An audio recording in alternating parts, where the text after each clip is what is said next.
इसी का अनुसरण करते हैं।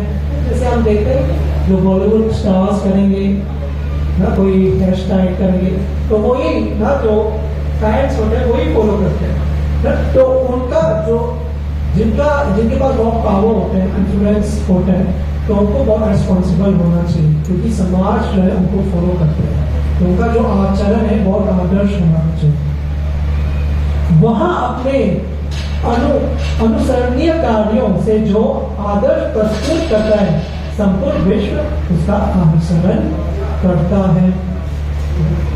तो बहुत प्रैक्टिकल ज्ञान, जो गीता का ज्ञान है वो बहुत प्रैक्टिकल ज्ञान है, ऐसे नहीं कोई काल्पनिक ज्ञान भगवान दे है।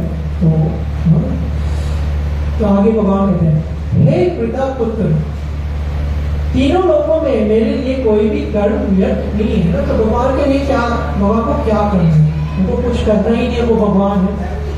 न मुझे किसी वस्तु का अभाव है, उनके पास कुछ चीज की कमी नहीं और न आवश्यकता ही है, तो भी मैं नियत कर्म करने में तत्पर रहता हूँ। जब भगवान अपनी लीला कर रहे थे तो वो आदर्श व्यस्त की तरह द्वारका में जी रहे थे, है ना। क्यों भगवान कहते हैं, क्योंकि यदि मैं नियत कर्मों को सावधानी पूर्वक न करूं तो हे पार्थ, ना निश्चित है कि सारे मनुष्य मेरे पद का ही अनुगमन करेंगे। भगवान ने क्या तो हम भी करेंगे, है ना। जैसे आजकल यही होता है ना, भगवान ने रासलीला किया हम भी करेंगे, और भगवान ने गोवर्धन भी उठाया आप भी उठाओ, ये तो करेंगे। पर भगवान का जो द्वारका लीला है वो आदर्श, जैसे मनुष्य के लिए वो आदर्श है। क्या राम जी का जो लीला है आदर्श मर्यादा पुरुषोत्तम, तो उससे हम सीख सकते। वृंदावन लीला में ना भगवान वो दिखाते हैं वो कैसे भगवान है, अपने ईश्वर जो है वो गुण को दिखाते हैं। यदि मैं नियत कर न करूं तो ये सारे लोग नष्ट हो जाएंगे, तब मैं अवांछित जन समुदाय वर्ण संकल्प को उत्पन्न करने का कारण हो जाऊंगा और इस तरह संपूर्ण प्राणियों की शांति का विनाशक बनूंगा। तो अगर भगवान खुद अपने आचरण से नहीं सिखाएंगे तो क्या होगा, लोग कुछ भी फॉलो नहीं करेंगे। जैसे आज हो रहा है ना, ज्यादातर लोग नास्तिक हो गए ना, कि लोग कहते हैं कि हाँ हम भगवान को मानते हैं पर भगवान की नहीं मानते ना। तो ये नास्तिकवाद ही है, क्योंकि भगवान है पर भगवान जो कहते हैं वो नहीं मानेंगे, वो फॉलो नहीं करेंगे। तो ऐसे पूरा सोसाइटी का यही दशा है ना, हर प्रकार के पाप हो रहे हैं ना। कोई भी व्यक्ति संस्कार जो है, जो भी संस्कार बताया गया शास्त्रों में वो फॉलो नहीं कर रहे। कैसे जनसंख्या आएगा ना, जो हिरण्यकशिपु रावण की तरफ उत्पाद में जाएगी।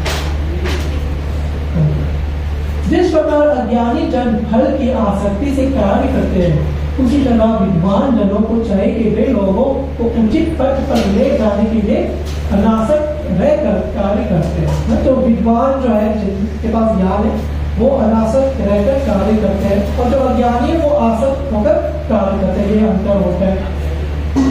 विद्वान व्यक्ति को चाहिए कि वहाँ सकाम कर्मों में आसक्त अज्ञानी पुरुषों को कर्म करने से रोके नहीं, ताकि उनके मन विचलित ना हो ना। कि कोई भी व्यक्ति कुछ कर रहा है तो उनको उनके ऊपर ज्यादा इंपोजिशन नहीं डालना कि अरे ये मत करो वो मत करो, पर हमको क्या करना चाहिए, ऐसे उनको एंगेज करना है कि उनको ऐसे ज्ञान देना चाहिए या ऐसे एंगेज करें कि वो भगवान के लिए भी कुछ करें ना। कैसे व्यक्ति वो कुछ कर रहे हैं, आसक्त व्यक्ति है, अज्ञानी है और वो सुनने के लिए तैयार नहीं, तो हम कह सकते हो कि आप दान दे सकते हो मंदिर में, उसे वो शुरू कुछ सेवा कर रहे हैं या वो अपने टैलेंट को यूज भगवान की सेवा के लिए ना।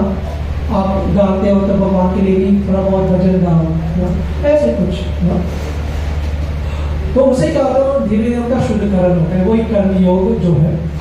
अपितु भक्ति भाव से कर्म करते हुए वहाँ उन्हें सभी प्रकार के कार्यों में लगाएं, जिससे कृष्ण भगवान का क्रमिक विकास हो, जिससे भक्ति का विकास हो। जीवात्मा ओके, ये श्लोक आपको याद करना है ना। तो जिनके पास गीता है वो मेरे पीछे बोल सकते हैं। प्रकृते क्रियमाणानि कर्माणि गुणे कर्माणि सर्वशः अहंकार विमूढ़ात्मा कर्ताहमिति मन्यते प्रकृते क्रियमाणानि गुणे कर्माणि सर्वशः अहंकार विमूढ़ात्मा कर्ताहमिति मन्यते प्रकृते क्रियमाणानि गुणे कर्माणि सर्वशः अहंकार विमूढ़ात्मा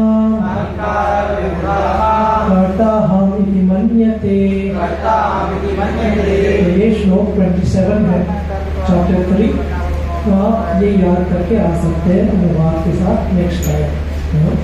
ये सब इम्पोर्टेंट श्लोक है और एक चैप्टर में जो हम बता रहे हैं।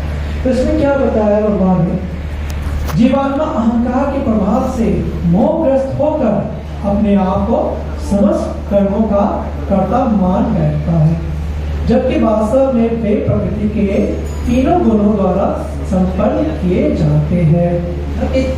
जैसे बिगिनिंग में भी भगवान ने कहा कि जो जीव आत्मा है, जो व्यक्ति है, वो कर्म किए बिना नहीं रह सकते हैं, क्योंकि वो 3 गुणों के प्रभाव में होते हैं। प्रकृति के 3 गुण होते हैं, सत्वगुण, रजोगुण और तमोगुण। ये जैसे प्रकृति के 3 शक्ति होते हैं जो हम पे प्रभावित होते हैं, हम पे प्रभाव होता है। तो नॉर्मली जो जीव आत्मा जो है उनमें क्या क्षमता होती है, उनमें क्षमता होती है इच्छा प्रकट करने के लिए कि मैं ये चाहता हूँ, मैं वो चाहता हूँ। पर उनको क्या मिलता है, अपने कर्म के अनुसार उनकी इच्छा की पूर्ति करती है। और उनके कर्म में क्या क्या है वो केवल भगवान को ही पता है, उनको भी पता नहीं। तो भगवान देखते हैं, ओके ना, रवि प्रभु को गाड़ी चाहिए, तेनाली चाहिए, तो भगवान देखेंगे ओ रवि प्रभु ने इतना पुण्य किया पिछले जन्म में या केवल पाप ही पाप किया, है ना, ओके उतना पुण्य किया। तो भगवान क्या कहेंगे, मया दक्षिण प्रकृति जो है भगवान के अध्यक्ष के उनके अधीन होते हैं, उनके अनुसार से चलते हैं। तो भगवान प्रकृति को आदेश देते, ओके रवि प्रभु पे ये प्रभाव ना, जो 3 गुण ऐसे प्रभाव डालो के वो इच्छा पूर्ण हो सके ना। 13 जो गुण का प्रभाव होगा, वो ज्यादा मेहनत करेंगे, ज्यादा पैसा कमाएंगे, उनको गाड़ी मिलेगा ना। तो जो जीव आत्मा है वो इच्छा करते हैं, भगवान जो है वो सैंक्शन करते हैं कि हाँ वो उनको उनकी जो इच्छा है वो पूर्ण होना चाहिए कि नहीं। और प्रकृति जो है वो जो सुविधा है वो प्रदान करते हैं ना। और जीव आत्मा को लग रहा है कि सब कुछ मैं ही कर रहा हूँ ना, मैं ही मेहनत कर रहा हूँ, मैं ही इच्छा प्रकट कर रहा हूँ, मैं ही गाड़ी को प्राप्त कर रहा हूँ ना।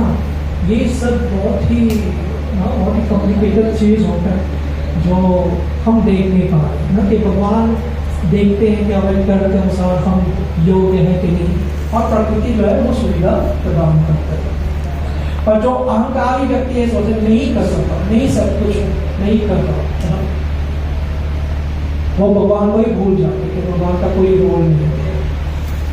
इसे हम देखते हैं कि होते कभी कभी ऑपरेशन होता है कि कोई भी बहुत अच्छा डॉक्टर हो सकता है, बेस्ट डॉक्टर हो सकता है, पर फिर भी क्या होता है पेशेंट मर जाता है ना।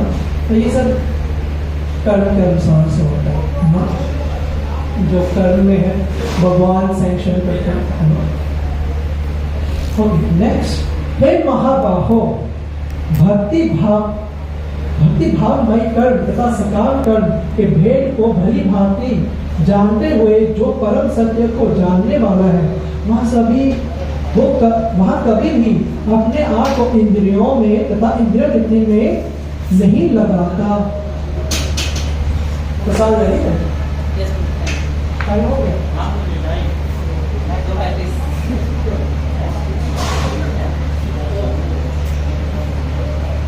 ओके, ये 2 श्लोक करते फिर नेक्स्ट टाइम हम कंटिन्यू करेंगे।